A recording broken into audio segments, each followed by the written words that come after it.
Hello friends, कैसे हैं आप सभी। आशा करती हूँ आप सभी बहुत ही अच्छे होंगे। स्वागत है आप सभी का हमारे यूट्यूब चैनल स्मार्ट स्टडी 101 पर और मैं हूँ दिव्या वर्मा।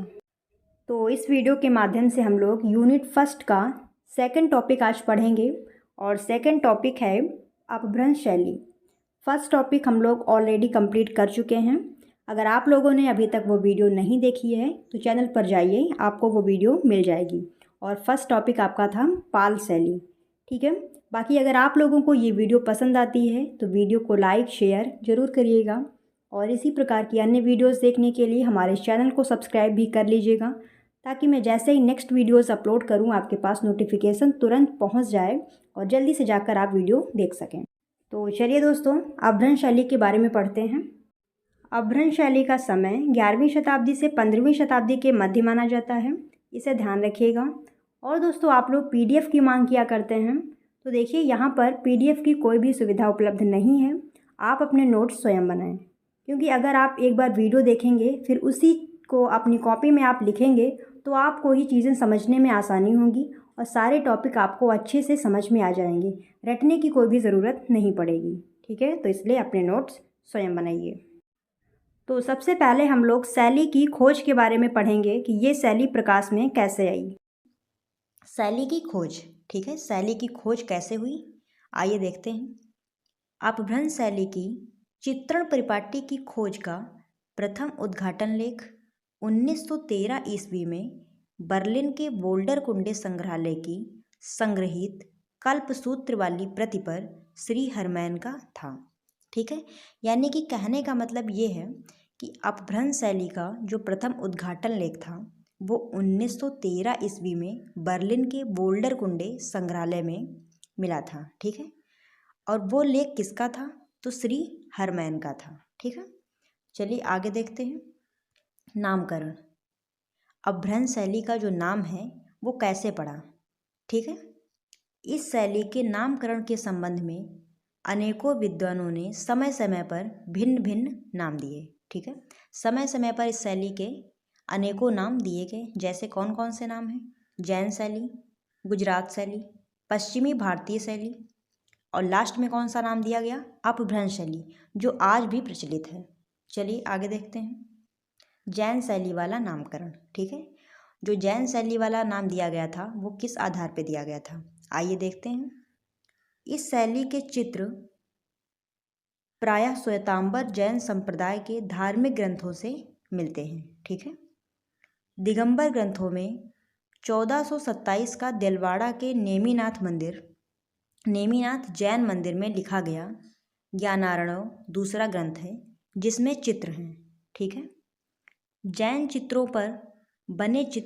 ग्रंथों पर बने चित्रों के कारण इसका नाम जैन शैली पड़ गया, ठीक है। समझ में आप लोगों को आया कि किस तरीके से इसका नाम जैन शैली पड़ा। आइए आगे देखते हैं। गुजरात शैली वाला नाम, ठीक है। अब इसका नाम गुजरात शैली कैसे पड़ा। कुछ विद्वानों ने गुजरात शैली वाला नया नाम दिया क्योंकि गुजरात में ही इस शैली के अधिकांश चित्र बने हुए थे, ठीक है। जो अधिकांश चित्र थे इस शैली के वो गुजरात शैली में बने हुए थे, इसीलिए इसका नाम गुजरात शैली पड़ा। और गुजरात में ही इस शैली का बीजारोपण हुआ था, ठीक है। इस शैली का जो बीजारोपण हुआ था वो गुजरात में हुआ था, इसीलिए इसका नाम गुजरात शैली पड़ा था। आइए आगे देखते हैं। पादताड़िकम प्रहसन वाले ग्रंथ के आधार पर भी गुजरात नाम की सार्थकता को सिद्ध करने का प्रयत्न किया गया, ठीक है। चलिए आगे देखते हैं। पश्चिमी भारतीय शैली वाला नाम, अब पश्चिमी भारतीय शैली वाला नाम कैसे पड़ा, चलिए देखते हैं।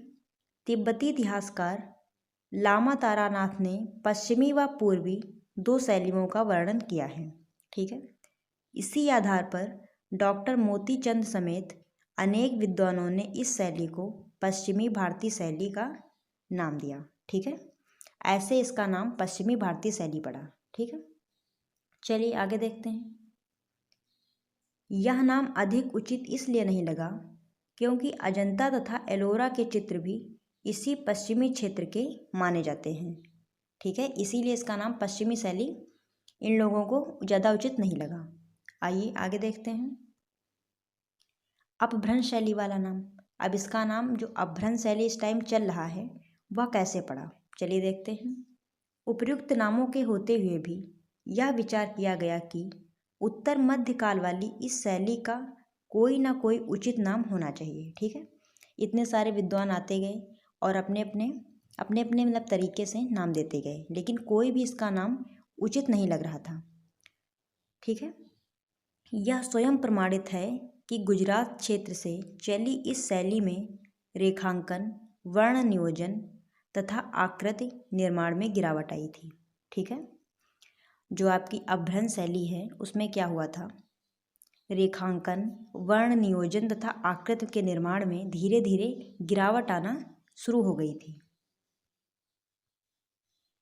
गिरावट वाले चिन्ह किसी एक क्षेत्र में नहीं बल्कि प्रायः संपूर्ण भारत के चित्र सृजन में थी। ठीक है, संपूर्ण भारत के चित्रों में गिरावट आने लगी थी। ठीक है, यथार्थ में यह समय राजनैतिक और सांस्कृतिक मूल्यों के ह्रास का था। यही अधःपतन साहित्य के क्षेत्र में भी था। साहित्य गिरावट के लिए अपभ्रंश शब्द का व्यवहार प्रयास सभी विद्वान स्वीकार कर चुके थे। ठीक है, आप लोगों को समझ में आ रहा है कि इसका नाम कैसे अपभ्रंश शैली पड़ा, क्योंकि इसके जो चित्र थे, आइए एक मिनट पीछे देखते हैं। यहाँ पर जो इसके चित्र थे उनमें रेखांकन, वर्ण नियोजन, आकृत निर्माण में गिरावट आना शुरू हो गई थी। ठीक है, इसीलिए इसका नाम अपभ्रंश शैली व्यवहार में आने लगा और सभी जो विद्वान थे वो इस मत पर सहमत भी थे। ठीक है, इसीलिए आगे चलकर इसका नाम अपभ्रंश शैली पड़ गया था। ठीक है, यही अधःपतन साहित्य के क्षेत्र में भी था। ठीक है, साहित्य गिरावट के लिए अपभ्रंश शब्द का प्रयोग प्रायः सभी विद्वान स्वीकार कर चुके थे। अतः प्रसिद्ध साहित्य सेवी व कला मनीषी राय कृष्ण दास ने इस गिरावट वाली शैली का नाम अपभ्रंश शैली रख दिया। ठीक है, अपभ्रंश का मतलब ही होता है गिरावट।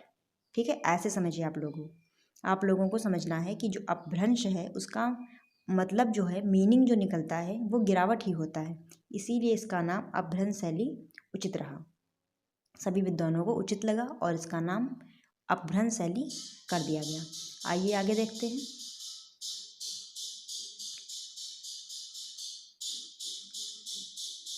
अपभ्रंश चित्त शैली की दो विधाएं, ये यहाँ पर मिस्टेक हो गया है, अपभ्रंश है। ठीक है, अपभ्रंश चित्त शैली की प्रमुख दो विधाएं कौन कौन सी थी, ताड़पत्री ग्रंथ चित्र और कागज वाले ग्रंथ चित्र। ठीक है, चलिए आगे देखते हैं। ताड़पत्री ग्रंथ चित्र प्रथम समूह 1060 से 1350 तक रहा है। ठीक है, ये प्रथम समूह है। अभी इसके बाद में हम लोगों को पढ़ना है द्वितीय समूह। अब जो ताड़पत्री ग्रंथ चित्र हैं वो कैसे हैं, किस प्रकार के हैं, आइए देखते हैं। कागज के आविष्कार से पहले ताड़ के पत्तों को विशेष प्रक्रिया से तैयार करके लिखने योग्य बनाया जाता था। ठीक है, जो ताड़ के पत्ते होते थे उनको लिखने योग्य बनाते थे ये लोग, फिर उसी पे चित्रकारी करते थे। ताड़ के वृक्षों में श्रीताल मजबूत, स्निग्ध व सुंदर होता था। ठीक है, ताड़ के पत्तों में जो श्रीताल का वृक्ष होता था वो मजबूत होता था, स्निग्ध होता था और सुंदर होता था। इसीलिए इसके पत्तों का जो इस्तेमाल है वो ग्रंथ बनाने के लिए किया जाता था। चलिए आगे देखते हैं। 15वीं सदी तक जैन लेखकों ने इसका प्रयोग लेखन व चित्रण में भी किया। ठीक है, 15वीं सदी तक जो जैन लेखक थे वो इसका प्रयोग लेखन में भी करते थे और चित्रण में भी करते थे। ठीक है, जैन पोथियों के लेखक व चित्रकार प्रारंभ में एक ही होते थे, लेकिन बाद में वही व्यक्ति अलग अलग होने लगे। यानी कि पोथी लेखक अलग होते थे और चित्रकार अलग होते थे, लेकिन बाद में दोनों व्यक्ति एक ही होने लगे। यानी कि एक ही व्यक्ति पोथी लेखन का भी कार्य करता था और चित्रकारी भी करता था। ताड़पत्रीय सबसे पुरानी प्रति 1060 ईस्वी की औघ निर्युक्त वृत्ति है। ये है इसका नाम, याद रखिएगा आप लोग। औघ निर्युक्ति वृत्ति, जो कि जैसलमेर ज्ञान ग्रंथ भंडार में सुरक्षित है। ठीक है, सबसे पुराने जो ताड़पत्रीय ग्रंथ है वो कौन सा है? औघ निर्युक्ति वृत्ति। ठीक है, याद रखिएगा आप लोग। आइए आगे देखते हैं। ताड़पत्रीय ग्रंथ, ताड़पत्री ग्रंथ कौन कौन से थे? पहला ग्रंथ कौन सा है? औघ निर्युक्ति वृत्ति 1060, अंगसूत्र 1127, नेमिनाथ चरित 1241, कालकाचार्य कथा 1279। ठीक है, आइए आगे देखते हैं। द्वितीय समूह। अब द्वितीय समूह के चित्रों के बारे में पढ़ेंगे हम लोग, जिसका टाइम जो है वो 1350 से 1450 के मध्य रहा है। इस शैली के चित्रों में सुनहरा नीला रंग तथा लघु चित्रों की तकनीक विकसित हुई। ठीक है, इस समूह के प्रमुख ग्रंथ निम्नवत है। जो आपका द्वितीय समूह है उसमें कौन कौन से ग्रंथ थे? तो पहला ग्रंथ है 1370 का कल्पसूत्र व कालकाचार्य कथा, 14वीं शती का कल्पसूत्र, 14वीं शती का सिद्ध है व्याकरण ग्रंथ। आगे देखते हैं कागज वाले ग्रंथ चित्र। ठीक है, 14वीं शती के मध्य में गुजरात पर विदेशी आक्रमणकारियों का अधिकार हो गया। यह लोग अपने साथ कागज भी लाए थे। ठीक है, 14वीं शताब्दी में गुजरात पर विदेशी आक्रमणकारियों का अधिकार हो गया था और यह लोग अपने साथ में कागज भी लाए थे। ठीक है, इसी से आगे चलकर कागज वाले ग्रंथ बन गए। ठीक है, कागज पर चित्रकारी होने लगी। गुजरात में ईरानी पच्चीकारी के नमूने वाली वास्तु बननी प्रारंभ हो गई। ठीक है, गुजरात में ईरानी पच्चीकारी के नमूने वाली वास्तु को बनाना इन लोगों ने स्टार्ट कर दिया। यहाँ नीले व स्वर्ण रंगों का प्रयोग भी प्रारंभ हो गया। चलिए आगे देखते हैं। कागज वाले सचित्र ग्रंथों की सूची यहाँ पर दी हुई है, कौन कौन से थे?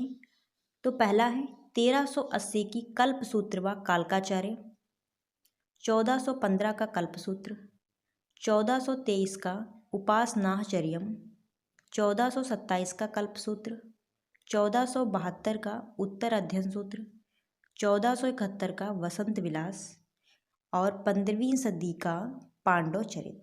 ठीक है, कागज वाले ग्रंथ चित्रों की विशेषताएं। ठीक है, जो आपके कागज वाले ग्रंथ चित्र थे उनकी क्या विशेषताएं रही हैं, आइए देख लेते हैं। इस काल में गुजरात से बाहर के भी ग्रंथ प्राप्त होते हैं। ठीक है, इस शैली में गुजरात के बाहर के भी ग्रंथ देखने को मिलते हैं। दूसरा कौन सा पॉइंट है? विषय वस्तु का यहाँ पे उधार नहीं है, उदार है। ठीक है, विषय वस्तु का उदार स्वरूप निखर चला था। और तीसरा पॉइंट क्या है? वास्तुकला तथा वृक्षों आदि के अंकन में सफाई आ गई थी। चौथा पॉइंट है इस समय तक रजत व स्वर्ण रंगों का प्रयोग भी प्रारंभ हो गया था। ठीक है, और पांचवा और लास्ट पॉइंट आपका है यहाँ नीले रंग का अत्यधिक प्रयोग तथा हरे रंग का प्रयोग कम हो गया था। ठीक है, नीला रंग ज़्यादा प्रयोग में आने लगा था और हरे रंग का प्रयोग इन्होंने यहाँ पे जो चित्रकार थे उन्होंने कम कर दिया था। तो दोस्तों आज के लिए बस यहीं तक, और अगर आप लोगों को ये वीडियो पसंद आई हो तो वीडियो को एक लाइक ज़रूर दीजिएगा और अपने साथियों के साथ में इसे शेयर भी कीजिएगा। फिर मिलते हैं दोस्तों ऐसी किसी नई वीडियो के साथ, तब तक आप जुड़े रहिए हमारे साथ। धन्यवाद दोस्तों, जय हिंद।